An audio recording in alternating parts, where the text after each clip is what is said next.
لي مين انت العيد والعيديه في العيد ده؟ البنت اللي انا بكلمها ولا الحاج محمد؟ البنت اللي انت بتكلمها والحاج محمد؟ اه. الحاج محمد ماله بالموضوع؟ هنعمل ايه اهو. انت عبيط اصلا. البنت اللي انت بتحبها بتديها هديه؟ طبعا.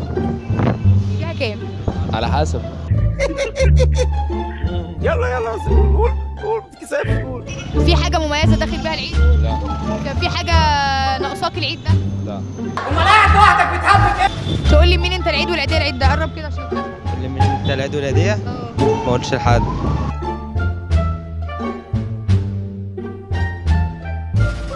انت منين يا عم الحاج؟ من هناك يا باشا. منين؟ من هناك. هناك فين؟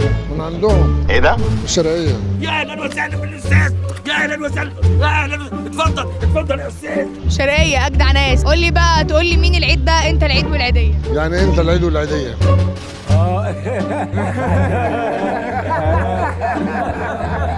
في اغنيه مشهوره قوي بتتشهر اكتر كل عيد.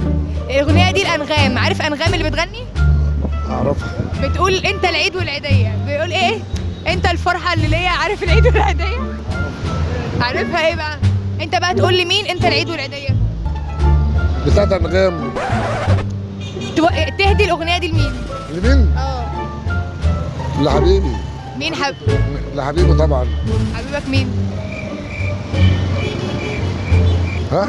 قول السؤال تاني. طب يا ستوب ايه؟ دلوقتي مين الشخص المميز اللي انت داخل بيه العيد السنه دي؟ مين الشخص اللي؟ المميز اللي داخل بيه العيد السنه دي؟ الأسطى علي. لا يا عم عيب يا عم، استغفر الله العظيم يا رب. ايه الحاجه المميزه اللي داخل بيها العيد السنه دي؟ حاجه المميزه هو العيد على حلاوته في الذبح. نخش في الموضوع على طول، نخش في الموضوع. هتذبحوا بقى وتضحوا وكده؟ هتجيبوا لنا لحمه؟ هجيب لك تيم سؤال على المشي كله. احمد انت عايز كام كيلو لحمه؟ 10 للمصور يا حاج احمد و10 للمونتير جمالها بردت كده ليه؟ ايه اكتر حاجه يا زازي بتبقى مميزه بيها يوم العيد؟ صلاه العيد. غير صلاه العيد؟ بالنسبه للعيد الكبير الاضحيه. الاضحيه. الشوارع كلها ريحتها لحمه اللحمه والخرفان والديام انا عاطف ابوس ايدك. الله